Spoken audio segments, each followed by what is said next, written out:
کیا آپ نے کالم سنا ہے؟ جی نہیں، پڑھا نہیں، سنا.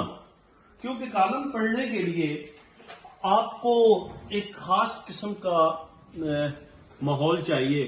آپ کو یا تو اخبار ہارڈ پیپر میں چاہیے، آپ لیپ ٹاپ پہ کالم کو کھولیں اور پڑھیں، اپنے موبائل میں کالم کو کھولیں اور پڑھیں. تو سم ٹائم آپ اس سارے تردد سے بچتے ہیں اور کالم پڑھتے ہی نہیں. تو اس کے لیے ہم آپ کے لیے لے کے آئے ہیں کالم سننے کی سہولت. آپ اپنے موبائل میں کالم کو لگائیں، اس کو ٹیبل پہ رکھ دیں، ساتھ آپ چائے پئیں اور ساتھ کالم سنتے رہیں. آپ کھانے کی ٹیبل پر موبائل میں کالم کو آن کریں، کالم سنیں، ساتھ اپنا کھانا کھائیں.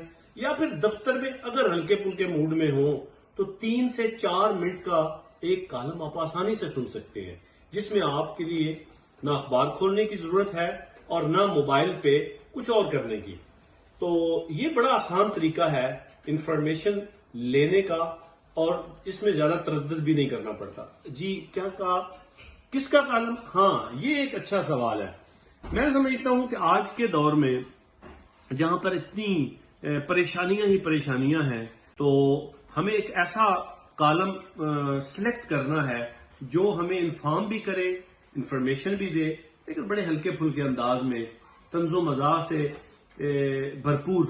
تو میرا خیال میں اس حوالے سے عطاء اللہ قاسمی صاحب سب سے بیسٹ نام ہے، کیونکہ وہ آپ کو انفارمیشن بھی دیتے ہیں اور ساتھ آپ کے چہرے پہ مسکراہٹ بھی لاتے ہیں، کیونکہ ان کے جملے اس طرح کے ہوتے ہیں کہ آپ سن کے ایک دفعہ مسکرانے پہ مجبور ہو جاتے ہیں.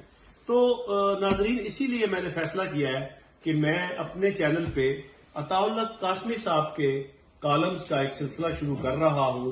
آپ کو آپ کا روز کا کالم آپ کے دروازے پہ ناک کر کے اسی طرح ملے گا جیسے کوئی اخبار والا آپ کے دروازے پہ اخبار پھینک جاتا ہے.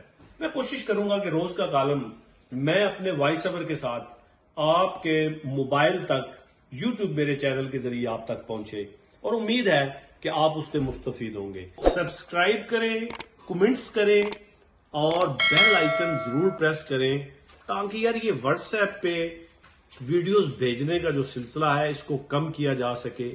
آپ کو میرا کالم ٹن کر کے آپ کے موبائل تک پہنچ جائے. بہت شکریہ.